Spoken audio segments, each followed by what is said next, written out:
General Waker বাংলাদেশের জরুরি অবস্থা ঘোষণা করবে না, কারণ জরুরি অবস্থা ঘোষণা যদি করে, বাংলাদেশের অর্থনীতি যদি মুখ থুবড়ে পড়ে, জেনারেল ওয়াকার এবং জাহাঙ্গীর গেট দিয়ে মানুষ ঢোকে, ওয়াকারের পরনের কাপড় খুলে দেবে, এটা ওয়াকার জানে। পিঠের চামড়া খুলে ফেলবে, এটা ওয়াকার জানে। জনগণ কতটা অ্যাগ্রেসিভ হতে পারে, এটা ওয়াকার জানে।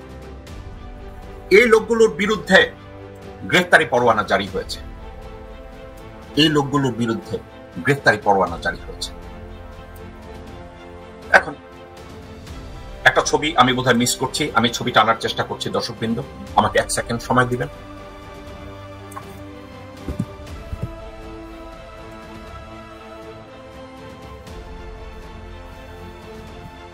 এই লোকগুলোকে আপনারা আমার মুখে গুলি চালিয়েছে, আপনাদের মনে আছে তো এসব লোকগুলোকে? এখন কথা হচ্ছে, যখন তাদের বিরুদ্ধে গ্রেফতারি পরোয়ানা জারি হয়, জারি হওয়ার সাথে সাথে নীরবতা চলে আসে। গ্রেফতারি পরোয়ানা জারির আগে মির্জাফর ওয়াকারুজ্জামান একের পর এক দৌড়াদৌড়ি করেছে, এখানে সেখানে দৌড়াদৌড়ি করেছে। কেন দৌড়াদৌড়ি করেছে? এদেরকে যাতে কোনো অবস্থাতে বিচারের আওতায় না আনা হয়, এদেরকে যেন সিভিল কোন কোর্টে আদালতে তাদেরকে যেন বিচারের মুখোমুখি করা না হয়। প্রধান বিচারপতির কাছে গিয়েছে, চুপ্পুর কাছে গিয়েছে, ডক্টর মোহাম্মদ ইউনূসের কাছে গিয়েছে, দেন দরবার করেছে, প্রত্যেকটা জায়গায় দৌড়াদৌড়ি করেছে যাতে এসব খুনিদের, এসব দেশদ্রোহী কুত্তার বাচ্চাদেরকে যেন বিচারের মুখোমুখি হতে না হয়। এখন একটা কথা, এই প্রশাসনকে কলুষিত করার জন্য গত আগস্ট 2024 থেকে শুরু করে আজ অবধি এদের ইনফ্লুয়েন্সে বাংলাদেশ আর্মি চলেছে, এদের ইনফ্লুয়েন্সে সিভিল প্রশাসন চলেছে, এদের ইনফ্লুয়েন্সে পুলিশ চলেছে, এদের ইনফ্লুয়েন্সে বিজিবি চলেছে। তাহলে হাসিনা পতন হয়েছে আগস্ট 24, কিন্তু এদের বিরুদ্ধে গ্রেফতারি পরোয়ানা জারি হয় অক্টোবর 25। হ্যাঁ ফাইন, এদের উপরে নিখুঁতভাবে তাজুল ইসলাম ইনভেস্টিগেট করেছে, কিন্তু একটা প্রশ্ন থেকেই যায়, এরা তো ওই লোক যারা ডক্টর মোহাম্মদ ইউনূসকে খুন করার জন্য আয়না ঘরে বোম পর্যন্ত সেট করেছিল, করে না?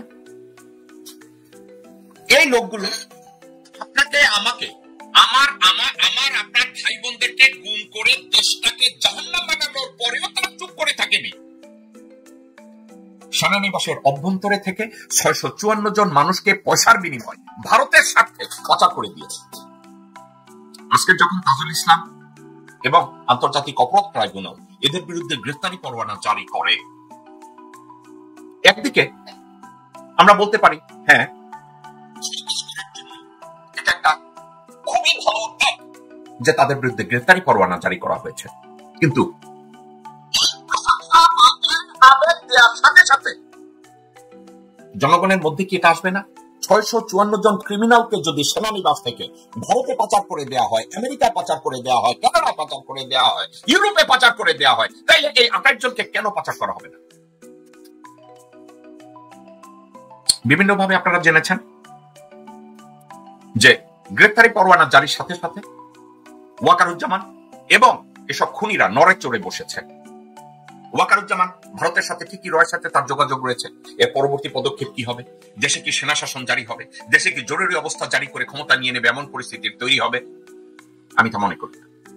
তারা আলোচনা করেছে, বিচার বিবেচনা করেছে। আপনাদের মনে আছে আমি বহু আগে একটা কথা বলেছি, ধরেন সেনাবাহিনী ক্ষমতা নিল, জরুরি অবস্থা জারি করলো, কিন্তু দেশটা চালাতে গেলে রাইফেল আর বন্দুক দিয়ে তো দেশ চালানো যাবে না। ওখানে ইকোনমির দরকার আছে, ওখানে ফরেন পলিসির দরকার আছে, ওখানে কমার্সের দরকার আছে, ওখানে ইন্ডাস্ট্রিজের দরকার আছে, ওখানে জব ক্রিয়েশনের দরকার আছে। আমি আপনাদেরকে বলেছিলাম যখন ডক্টর মোহাম্মদ ইউনূস ক্ষমতা নেয়, আমি বলেছিলাম ডক্টর মোহাম্মদ ইউনূসকে স্যাক করলে বাংলাদেশের ইকোনমি মুখ থুবড়ে পড়বে। কেন বলেছিলাম জানেন? একটা কারণে, ডক্টর মোহাম্মদ ইউনূসকে ব্যক্তিগতভাবে আমার বা আপনার পছন্দ করার দরকার নাই। The guy is qualified. The guy is well connected. The guy has a vision, and this guy is not dishonest. This guy is not going to sell my country to India. আজকে তারপরে শামস নামের কুত্তার বাচ্চা, general আকবরের মতো হারামজাদা, general হামিদের মতো শুয়োর, এরা সেনাপ্রধানকে গিয়ে বলতে পারে, স্যার ক্ষমতা আমরা নিয়ে নেই, জরুরি অবস্থা জারি করি, আমরা এটা করবো সেটা করবো? ওয়াকার জানে না ইউরোপে এবং আমেরিকায় তার গ্রহণযোগ্যতা কতটুকু। ওয়াকার খুব ভালোভাবে জানে আমেরিকায় তার গ্রহণযোগ্যতা 0 to none, ইউরোপে তার গ্রহণযোগ্যতা 0 to none। তাই না? যার গ্রহণযোগ্যতা ইউরোপ এবং আমেরিকায় 0 to none, আপনার মনে হয় ভারতের ইশারায় সে জরুরি অবস্থা দিবে না? দর্শক শ্রোতা এবং বাংলাদেশী ভাই ও বোনেরা, ওয়াকারের বাপের যোগ্যতা নাই, সামর্থ্য নাই বাংলাদেশকে সঠিকভাবে 1 মাস পরিচালনা করা। একটা কথা মনে রেখেন, ভারত নেয়ার জন্য বাংলাদেশের দালাল তৈরি করে, কিছু দেওয়ার জন্য না। গত 54 বছরে জাতি হিসাবে আমরা যদি এটা বুঝতে ব্যর্থ হই, ভারত আমাদেরকে দেওয়ার জন্য মিলিটারিতে অথবা সিভিল অ্যাডমিনিস্ট্রেশনে দালাল তৈরি করে না, আমাদের কাছ থেকে নেয়ার জন্য। ওয়াকার সামরিক শাসন দিল, সেনারা জরুরি অবস্থা ঘোষণা করে বাংলাদেশে শাসনভার নিয়ে নিল, কিন্তু দেশ চালাতে গেলে পয়সা লাগবে, দেশ চালাতে গেলে একটা শিল্প নীতি লাগবে, শিক্ষা নীতি লাগবে, আমেরিকার সহায়তা লাগবে, ইউরোপিয়ানদের সহায়তা লাগবে, আফ্রিকার সহায়তা লাগবে, সাউথ আমেরিকার সহায়তা লাগবে। কে দেবে? আপনারা বলবেন আমরা ইসরায়েল হব, আমরা ইসরায়েল হব। সেনাপ্রধান ওয়াকার তাই করবে? আমি তা মনে করি না, এবং এটা সে করার মতো যোগ্যতা বা দুঃসাহস জেনারেল ওয়াকার এই হারামজাদা মির্জা করেন নাই। এখন একটা কথা আমি গ্রেফতারি করবো না জানির সাথে সাথে আমার মাথায় পড়েছে জেনারেল ওয়াকার। তাইলে একটা কথা আমরা ধরে নিতে পারি, জেনারেল ওয়াকার বাংলাদেশের জরুরি অবস্থা ঘোষণা করবে না, কারণ জরুরি অবস্থা ঘোষণা যদি করে, বাংলাদেশের অর্থনীতি যদি মুখ থুবড়ে পড়ে, জেনারেল ওয়াকার এবং জাহাঙ্গীর গেট দিয়ে মানুষ ঢোকে, ওয়াকারের পরনের কাপড় খুলে দেবে, এটা ওয়াকার জানে। পিঠের চামড়া তুলে ফেলবে, এটা ওয়াকার জানে। জনগণ কতটা অ্যাগ্রেসিভ হতে পারে, এটা ওয়াকার জানে। ওয়াকার খুব ভালো করে জানে লাইব্রেরিয়ার স্যামুয়েল কি হয়েছিল,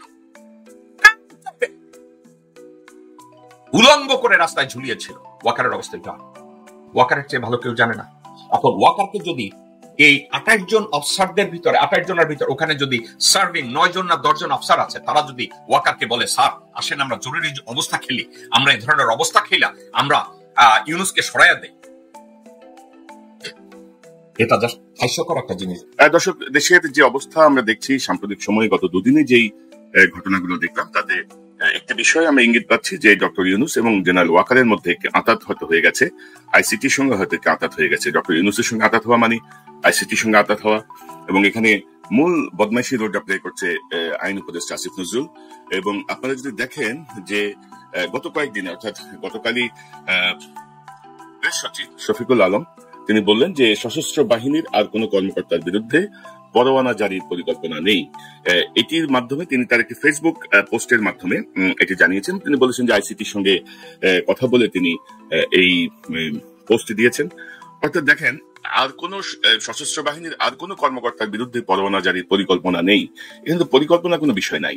এখনো ধরেন ইলিয়াস আলীর যেই গুম হত্যা, সেইটি তদন্তাধীন আছে, যেটার সঙ্গে র্যাব এবং সেনাবাহিনীর অনেকে যুক্ত। এখনো ধরেন কর্নেল হাসিনের যে গুমের মামলা, সেটি তদন্তাধীন আছে। পাশাপাশি বিডিআর কমিশনের তদন্ত অনুসন্ধান চলছে। বিডিআর কমিশন হয়তো আইসিটিতে পাঠাবে না, কিন্তু বিডিআর কমিশন তো একটা অভিযুক্তের তালিকা পাঠাবে, যে কোনো আদালতেই হোক, সরকারের কাছে হোক, সেখানেও তো সেনা কর্মকর্তারা অন্তর্ভুক্ত হবে। তো পরিকল্পনা নাই বলে আসলে প্রেস সচিবকে বোঝাতে চাইলেন, এটা কি কোনো ইঙ্গিত দিচ্ছেন তিনি? তারপরে ধরেন আরেকটা বিষয় যদি আমি আপনাদেরকে দেখাই, হঠাৎ করে দেখলাম আজকে সকালবেলা উঠে দেখলাম যে ঢাকা সেনানিবাসে একটি ভবনকে সাময়িকভাবে কারাগার ঘোষণা করা হয়েছে।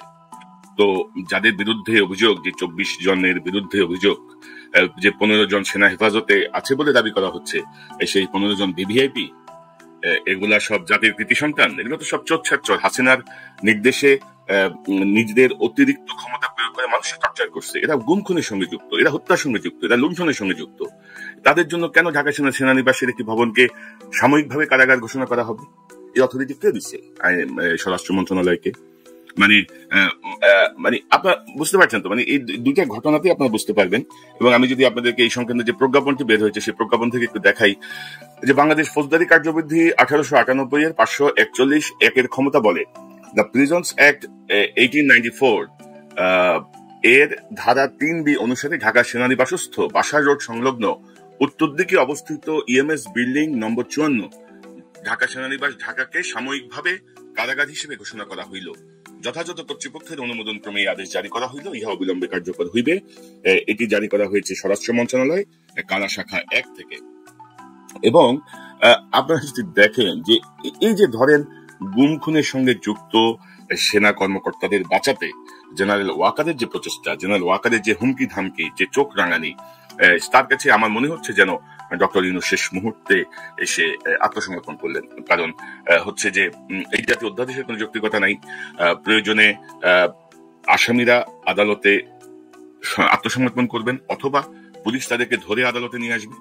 আদালত তখন সিদ্ধান্ত নেবে যে তারা কি সেন্ট্রাল জেলে যাবেন, কি কাশিমপুরের জেলে যাবেন, কি বিশেষ কোনো কারাগার তাদের জন্য তৈরি করা হবে।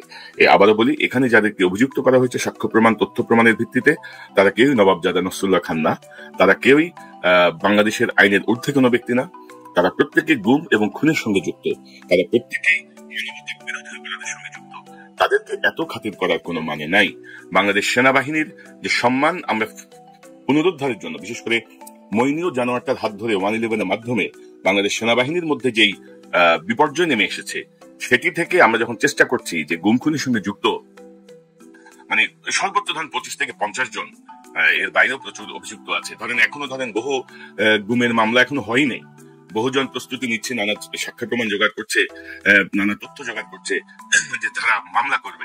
তো আপনি এর মধ্যে বলে দিলেন যে আর কোনো সেনা কর্মকর্তার বিরুদ্ধে গ্রেপ্তার পরোয়ানাকারী পরিকল্পনা নাই, আপনি সাবজেক্ট ঘোষণা করে দিলেন গায়ে জোরে। তো কাহিনীটা কি রে ভাই? ইউনূস সাহেব, আমি বুঝলাম না, ইউনূস সাহেব আপনার উপর বিপ্লব মোটামুটি আপনারা বিষ মারিয়া দিচ্ছেন। আপনারও বিপ্লবের সঙ্গে কোনো সম্পর্ক ছিল না, আপনার উপদেষ্টা পরিষদের 99% কোনো সংযোগ ছিল না। প্রত্যেকে নানা রকমের ফায়দা লুটতেছেন, আপনি নিজেও ফায়দা লুটেছেন। এবং এখন দেখা যাচ্ছে যে আপনারা সবাই সেফ এক্সিট চাচ্ছেন। আপনারা ওয়াকার সেফ এক্সিট দিতে পারবে? ওয়াকারের গোষ্ঠী আপনারা সেফ এক্সিট দিতে পারবে? আপনি তাই ভাবতেছেন? আপনি গুম খুনের সঙ্গে যুক্ত সেনা কর্মকর্তাদের প্রতি অনুকম্পা দেখাবেন? মানে আমরা এটা মেনে নিব? দেশের ছাত্র জনতা এটা মেনে নিবে? জুলাই বিপ্লব এই জন্য হয়েছিল? এইসব টাউটারি ফাইজলামির জন্য হয়েছিল?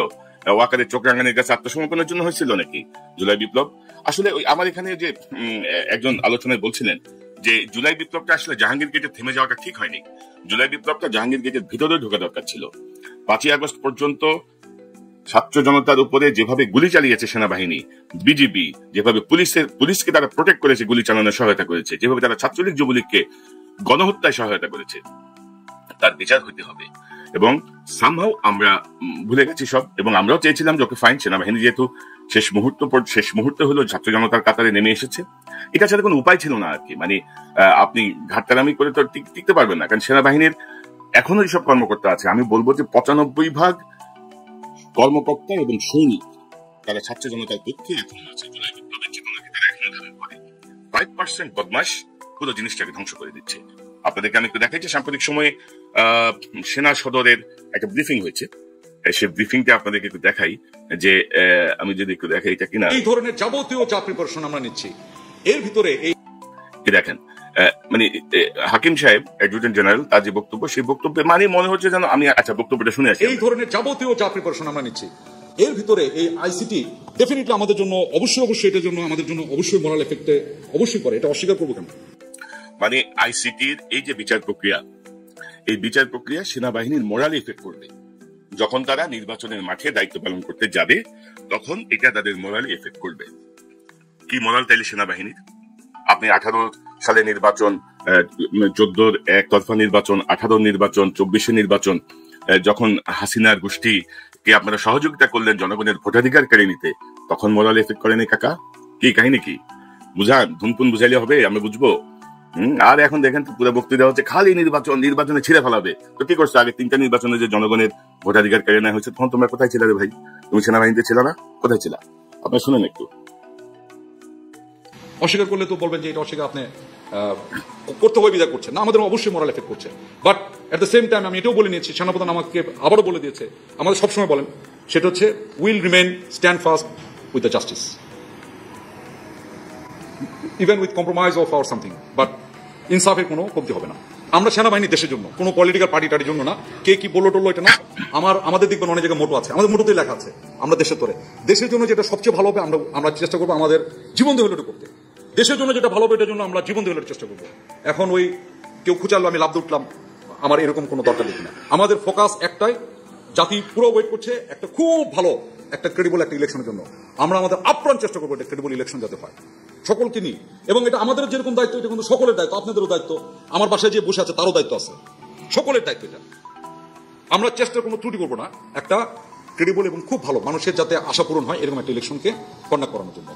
যদিও বা নির্বাচন commission is the main, but আমরা চেষ্টার কোনো ত্রুটি করবো না, দেশের জন্য যা করা তা করবো। বাট আমি এটা দায় কি নিলে কি আমার ভালো হয়? সেনাবাহিনী তো আপনারও, আপনার সেনাবাহিনী না। আমি কেন মনে করছি এটা আমার শুধু? আমি কি আপনার অংশ নই? এটা বাংলাদেশ সেনাবাহিনী, মানে বাংলাদেশের এই 20 কোটি 18 কোটি যাই বলি না কেন সকলের সেনাবাহিনী।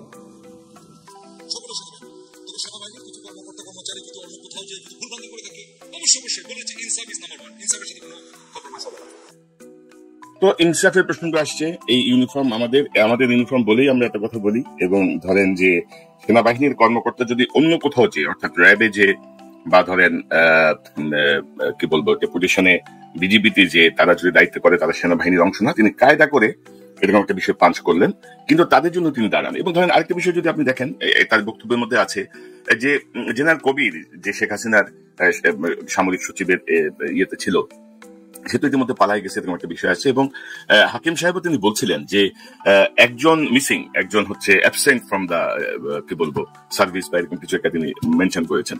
তো অথচ ধরেন এই জেনারেল কবিরের চাকরি কিন্তু গত 3 সপ্তাহ আগে কিন্তু পররাষ্ট্র মন্ত্রণালয়ে ন্যস্ত করা হয়েছে, তার সে কিন্তু এখন সেনাবাহিনীর কোনো কর্মকর্তা না। তো আপনি সেনাবাহিনীর তাকে আপনি কেন নোটিস করবেন ইয়ে হওয়ার জন্য, কি বলে রিপোর্ট করার জন্য? আপনার সে রিপোর্ট করার রাইট আছে? আপনি তো তার চাকরি মোফাই দিয়েছেন, যেটা পররাষ্ট্র মন্ত্রণালয়। তো তৌহিদের বক্তব্য কি এখানে? তৌহিদ বদমাসটা জানে না যে সে পালাই যাচ্ছে? তৌহিদের কি স্টেটমেন্ট আমরা পেয়েছি? এখনো কিছু আমরা কিছু পাইনি।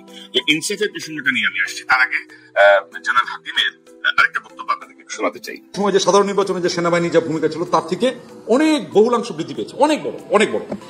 কিভাবে বলি, ওই সময় তো পুলিশ ওয়াজ ফাংশনাল, ওই সময় র্যাব ওয়াজ ফাংশনাল, ওই সময় সিভিল অ্যাডমিনিস্ট্রেশন ওয়াজ ফাংশনাল, ওই সময় অনেক কিছু এখনকার তুলনায় মোর ফাংশনাল ছিল। বাট এই সময়ে আপনার internal security, which is very very important for us at this moment in Bangladesh, internal সিকিউরিটির একটা পর্যায়ে যদি বেশি খারাপ হয়, it endanger the sovereignty of any country, not only Bangladesh, any country, any mightiest country of the world. Same internal security একটা limit পার হয়ে চলে গেলে ইট এন্ডেঞ্জার সভরিনিটি, সার্বভৌমত্ব। তো এই ডিউটিতে আমরা গত প্রায় 13-14 মাস ধরে আমরা ডেপ্লয়েড আছি। এত লম্বা সময়ের ইতিহাসে কখনো আমাদের সেনাবাহিনী কোনোদিনও ডেপ্লয়েড ছিল না। তো ধরেন জেনারেল, আপনাদের মনে আছে নিশ্চয়ই, জেনারেল ওয়াকার এই গত 25 ফেব্রুয়ারি রাওয়া ক্লাবে তার এক ভাষণে কিন্তু দেশের সার্বভৌমত্ব বিপন্ন হওয়ার হুমকি দিয়েছিলেন যদি বিশৃঙ্খলা তৈরি হয়। জেনারেল হাকিম কিন্তু সেই কথারই একটি পুনরাবৃত্তি করছেন। তো আপনারা যে 14 মাস এত লংগেস্ট টাইম যে মাঠে আছেন, ম্যাজিস্ট্রেসি পাওয়ার নিয়ে আপনারা কি ছিলেন? আপনারা কয়টা অপরাধী ধরছেন? কয়টা সন্ত্রাসী ধরছেন? কয়টা আওয়ামী লীগের ফ্যাসিস্টকে আপনারা ধরছেন? কয়টা চাঁদাবাজকে ধরছেন? মানে তথ্য আছে আপনাদের কাছে?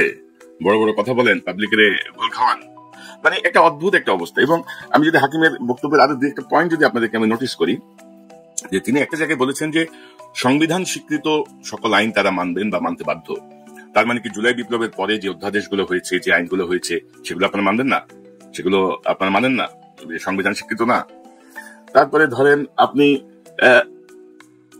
এই যে আপনারা যে অ্যাটাচমেন্ট অর্ডার দিলেন, সেই অ্যাটাচমেন্ট অর্ডারে কোনো সরকারি রেফারেন্স আছে? সরকারি আদেশের প্রেক্ষিতে আপনারা অ্যাটাচমেন্ট অর্ডার দিতে পারেন, নাকি আপনারা দ্বৈত শাসন ব্যবস্থা চালু করছেন? ওয়াকার সাহেব যা বলবে সেটাই কি রাষ্ট্রের দ্বিতীয় বিধান বা প্রথম বিধান? সরকারি অ্যাটাচমেন্টের আদেশটা কোথায়? আপনি যে বললেন যে এদেরকে অ্যাটাচমেন্টের আদেশ দেওয়া হয়েছে, এবং এখানে আপনি মিথ্যা কথা বলছেন। আপনি যখন বলছেন যে 15 জন আপনার হেফাজতে আছে, সেদিন পর্যন্ত আপনার কাছে 6 জন রিপোর্ট করছে, গতকাল পর্যন্ত 9 জন রিপোর্ট করছে। আপনার কাছে তথ্য যেমন থাকে জেনারেল হাকিম, আমাদের কাছেও তথ্য থাকে। সো নাটক কম করো প্রিয়, সহজ বাংলা কথা। ওই যে সার্বভৌমত্ব বিপন্ন হবে, হ্যান হবে, ত্যান হবে, এইসব কথা আমাদের ছাত্র জনতা বা আমাদেরকে বুঝাই কোনো লাভ নাই। সার্বভৌমত্ব বিপন্ন হবে, করতে দাও। তোমাদের আব্বা ভাতত করবে, মোদির গোষ্ঠী করবে, আসো দেখি, করুক দেখি কি হয়। সো এগুলা করে লাভ নাই। তোমরা এত কিছু করে তো এত 1400 মানুষকে হত্যা করা হয়েছে, 1400 ছাত্র জনতাকে হত্যা করা হয়েছে, শিশু হত্যা করা হয়েছে 100-র বেশি শিশু, হেলিকপ্টার থেকে গুলি করা হয়েছে, স্নাইপার দিয়ে গুলি করা হয়েছে। এখন ইনসাফ মারাইলে হবে জেনারেল হাকিম? ইনসাফ কিসের ইনসাফ?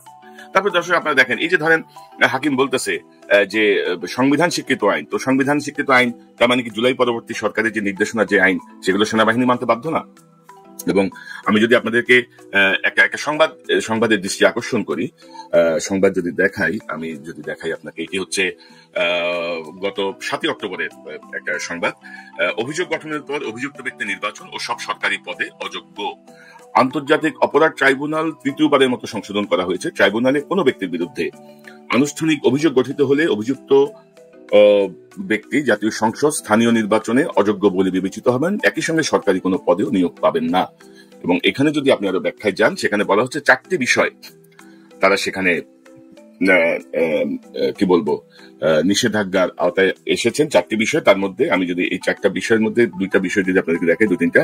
তিনি সংসদ সদস্য হিসেবে নির্বাচিত হওয়া বা থাকা, স্থানীয় সরকার প্রতিষ্ঠানের সদস্য, কমিশনার, চেয়ারম্যান, মেয়র বা প্রশাসক হিসেবে নির্বাচিত বা নিয়োগপ্রাপ্ত হওয়া, প্রজাতন্ত্রের কোন চাকরিতে নিয়োগপ্রাপ্ত হওয়া এবং কোন সরকারি পদে অধিষ্ঠিত থাকার ক্ষেত্রে যোগ্যতা হারাবেন। অর্থাৎ যে মুহূর্তে চার্জশিটভুক্ত হলো এই 24 জন সেনা কর্মকর্তা, সেই মুহূর্ত থেকে তারা কিন্তু আর কোন সার্ভিসে নেই, তারা কিন্তু বরখাস্ত হিসেবেই গণিত হবে মামলার চূড়ান্ত নিষ্পত্তি হওয়া পর্যন্ত। তো আপনি যে এই যে সাবজেল ঘোষণা করলেন, এই সাবজেল সরকারই তো ঘোষণা করলো বাধ্য হয়ে ওয়াকারে চোখ রাঙানিতে। তো এটা কি এই অধ্যাদেশের সঙ্গে কনফ্লিক্ট করছে না? যে এ তো ভাই চাকরিতে নেই, তাদের কেন আবার সেনানিবাসের ভবনকে কারাগার ডিক্লেয়ার করে সেখানে রাখতে হবে? সে কোন মহান ব্যক্তি, সে কোন হরিদাস পাল যে তার জন্য আমার স্পেশাল ব্যবস্থা করতে হবে? বাংলাদেশের বহু নিরীহ মানুষ নির্বিচারে জেল খেটেছেন, রিমান্ড কেটেছেন, টর্চার্ড হয়েছেন এদের হাতে। তো এখন কি আইনের এই পরিবর্তন কেন? যেখানে যারা বরখাস্ত, তাদের কোনো চাকরি নাই, তারা চার্জশিটভুক্ত হওয়ার পর থেকে, তাদের জন্য আপনি কেন আলাদা ব্যবস্থা করবেন? তো আমরা ডক্টর ইউনূসকে বলছিলাম যে ভাই, আপনার যদি কোনো সাপোর্ট লাগে আপনি বলেন, আমরা রেডি টু সাপোর্ট ইউ। চোখ রাঙানিকে ভয় পায়েন না। বিপ্লবের সঙ্গে আপনার কোনো সম্পর্ক ছিল না এবং আপনি গত 14 মাসে কিছুই শিখতে পারেন নাই, কিছুই করতে পারেন নাই। নিজস্ব কিছু ফায়দা এবং আপনার উপদেষ্টাদের কিছু ফায়দা দেওয়া ছাড়া আপনি কিছুই করতে পারেন না। ইনফ্যাক্ট অর্থনীতি নিয়ে কাঁপছেন, প্রবাসীরা টাকা পাঠায় আপনার অর্থনীতিকে, আপনার রিজার্ভকে 31-32 বিলিয়ন ডলার নিয়ে গেছে। এটা সব প্রবাসীদের টাকা। আপনি কি ছিলেন ভাই? আপনার সরকার কি ছিল? যে কাজটা করা দরকার ছিল, এই যে জুলাই শহীদদের পরিবার এখনো অভাব অনটনে দিন কাটাচ্ছে, শহীদদের যারা আহত তাদের চিকিৎসা হচ্ছে না এখনো, তারা এখনো ঘুরে বেড়াচ্ছে। আপনি কি করতেছেন রে ভাই? আপনার কি জন্য বসানো হয়েছিল? আপনার মূল লক্ষ্যটা কি ছিল? মূল দায়িত্বটা কি ছিল? জুলাই বিপ্লবে তো আমাদের বাংলাদেশের 90% মানুষ বা ধরেন 80% মানুষ ওতপ্রোতভাবে যুক্ত ছিল। প্রবাসীরা 80% যুক্ত ছিল, সবাই যুক্ত ছিল, সবার সমর্থন ছিল। আপনাকে আমরা আনপ্যারালাল সমর্থন দিয়ে গেছি এই করার জন্য, ওয়াকারের চক্রাঙ্গানিতে এসে মাথা মতো করার জন্য, ওয়াকারের সঙ্গে আঘাত করে নিজের সেফ এক্সিট নিশ্চিত করার জন্য, আপনার চোর উপদেষ্টাদেরকে রক্ষা করার জন্য। এটা কি আপনি মনে করেন আমরা মেনে নেব? ছাত্র জনতা মেনে নেবে? উঠে না জেনারেল ওয়াকার এবং ডক্টর ইউনূস আঘাত করে আপনারা কিছু করতে পারবেন না। চোখ রাঙানি বহুত দেখছি আমরা। চোখ রাঙানোর দিন আর নাই রে ভাই। আপনাদেরকে এই বাস্তবতাটা যদি আপনারা বোঝেন তাহলে ভালো আর কি। ইনসাফের কথা আসছে। এখন ধরেন বিচার চাই আমরা, বিচার এবং ইনসাফ। জেনারেল হাকিম কিন্তু ইনসাফ ঘুরে ফিরে বলেছেন এবং তার বস নাকি বলেছে জাস্টিস এবং ইনসাফ। যার বস বলছে, একবার ইংরেজিতে বলছে জাস্টিস, পরে আবার বলছে তিনি নাকি ইনসাফের কথা বলেছেন। তো হোয়াট ইজ ইনসাফ? বিচার কি আর ইনসাফ কি? তো আমি এখানে একটু বোঝার চেষ্টা করছিলাম, জ্ঞান কম বুঝি কম, একটু বোঝার চেষ্টা করছিলাম। ধরেন বিচার হচ্ছে একটা সংস্কৃত শব্দ, যেটা মানে হচ্ছে তদন্ত, বিশ্লেষণ, সঠিক সিদ্ধান্তে পৌঁছানো, মূলত আইনি এবং প্রশাসনিক ধারণা। আর ইনসাফ হচ্ছে ন্যায়, সাম্যতা এবং সুবিচার। তো এটা কেবল আইন না, নৈতিক ন্যায্যতা, মানবিক বোধ এবং ইমানদার নীতি প্রয়োগ। এখন ধরেন বাস্তব জীবনে ধরেন কোন গরিব মানুষ, সে ধরেন তার পক্ষে কোনো প্রমাণ নাই কিন্তু সে নির্দোষ, কিন্তু তাকে দোষী সাব্যস্ত করে দিল, কারণ আদালত চলে সাক্ষ্য প্রমাণের উপরে। এখানে কিন্তু ইনসাফ হলো না। আবার ধরেন কোন প্রভাবশালী তার অপরাধ ধরেন কৌশলে পার পেয়ে গেল, সে ওয়াকারের আত্মীয়, ওয়াকারের বেআই, ডক্টর ইউনূসের খালতো ভাই, ধরেন এইভাবে সে পার পেয়ে গেল, সেটাও কিন্তু ইনসাফের ব্যর্থতা। সেখানে সেটা বিচার হলো কিন্তু ইনসাফের ব্যর্থতা হলো। সে ফাঁক ফোকর গলিয়ে এসে বের হয়ে গেল, কিন্তু এখানে কাগজে কলমে এটাকে জাস্টিস আমরা দেখাচ্ছি যে বিচার হয়েছে, কিন্তু সেখানে ইনসাফ হয়নি। তো আপনি কোন ইনসাফের কথা বলছেন জেনারেল ওয়াকার? এই অফিসারদের প্রতি এত মমত্ববোধের কারণ কি? ইন্ডিয়া থেকে নির্দেশনা আসছে তাদেরকে রক্ষা করার জন্য। আমাকে একজন বললো যে হাসিনা যে অফিসারদেরকে তার কোর্ট টিমে চান তাদেরকে ইতিমধ্যে পাঠিয়ে দেওয়া হয়েছে হাসিনার কাছে, এবং বাকি যাকে যাকে চাইবেন তাদেরকেও পাঠিয়ে দেওয়া হবে।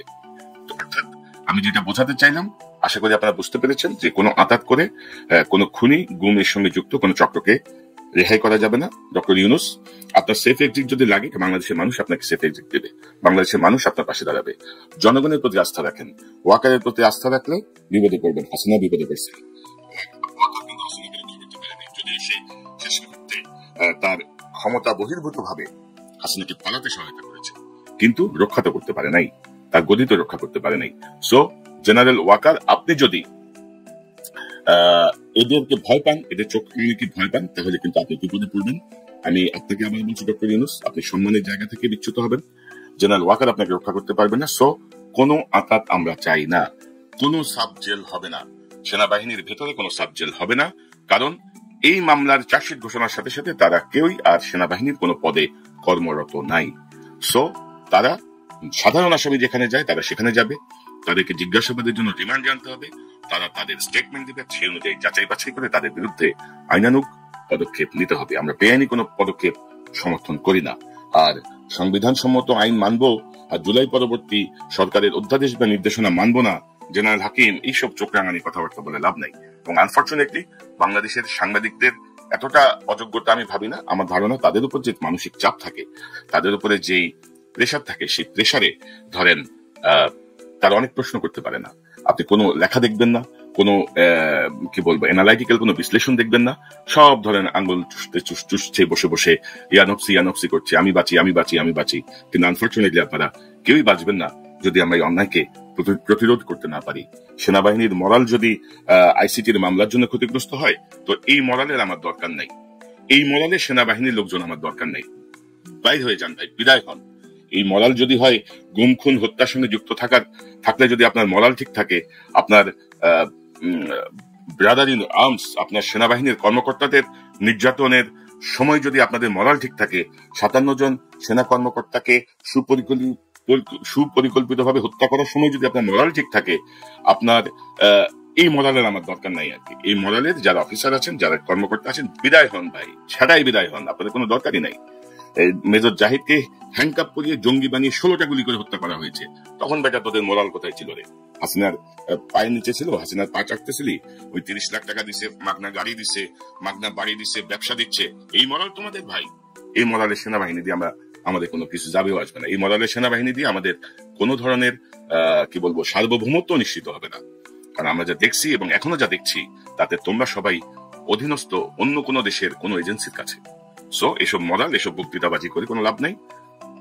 সঠিক পথে আসেন, সঠিক কাজ করেন, চোখ রাঙায় লাভ হবে না, ধুনপুন দেখায় লাভ হবে না। সর্বশেষ কথা হচ্ছে, নাটক কম করো প্রিয়, তোমরা এসব ফাইজলামি বদমাইশি যা করবে আমরা কিন্তু সব জানি, সব বুঝি। তো দর্শক, আজকের প্রোগ্রাম এতটুকুই, একটু জানালাম সর্বশেষ আপডেট। চোখ কান খোলা আছে, নিশ্চয়ই জানাবো ইনশাল্লাহ। আরেকটা বিষয় একটু বলি, বিএনপির বটবাহিনী, সেনাবাহিনীর বটবাহিনী ইচ্ছা মতো গালাগালি করে, মানে আমি তো দেখি আর কি। তো আমরা যদি গালাগালি শুরু করি, আমার বাবা মাকে গালাগালি করছেন, বিএনপি নেতা নেত্রীদের বাবা মা নাই, সেনাবাহিনীর কর্মকর্তাদের বাবা মা নাই, অশ্লীল ভাবে আক্রমণ করবেন, চূড়ান্ত অশ্লীলতায় পৌঁছায় যেতে পারি, যাচ্ছি না, করেন, আপনাদের মত প্রকাশের অধিকার আছে। আপনাকে আমাকে ভালো লাগতেই হবে এমন কোনো কথা নেই, আমার প্রোগ্রাম আপনার দেখতেই হবে এমন কোনো কথা নেই, আপনার ইচ্ছা রে ভাই। তো গালাগালি করেন কেন? বটবাহিনী সামলান, বিএনপি নেতৃবৃন্দ বটবাহিনী সামলান, সেনাবাহিনী বটবাহিনী সামলান। আমরা কিন্তু হাসিনা, আজিজ, শফি, বহু বড় বড় ঘাগো ক্রিমিনাল আমরা আল্লাহর রহমতে সাকসেসফুলি মোকাবেলা করে পার হয়ে আসছি। এখন এসব করে কোনো লাভ হবে না। বি কেয়ারফুল ভাই, মানে সোজা সিরাতুল মুস্তাকিমে আসেন, বেতন খাচ্ছেন, বেতন হালাল করেন, জনগণের কষ্টের টাকায় যে বেতন দেওয়া হয় সেই টাকাকে হালাল করেন। বাংলাদেশের জনগণ একবেলা না খেয়েও আমার সেনাবাহিনীকে শক্তিশালী করার জন্য অর্থ দিতে প্রস্তুত আছে। সেই জনগণের বিপক্ষে অবস্থান নেবেন না, সেই জনগণেরকে চোখ রাঙাবেন না, সেই জনগণকে বিভ্রান্ত করবেন না। ডক্টর ইউনূস, আশা করি আপনার সুমতি হবে, আপনি সুবুদ্ধি পাবেন, আপনি সঠিক সিদ্ধান্ত এবং মেরুদণ্ড সোজা করে সঠিক কথা বলার সাহস আপনি ফিরে পাবেন। দর্শকের চ্যানেলটি সাবস্ক্রাইব করে আমাদের পাশে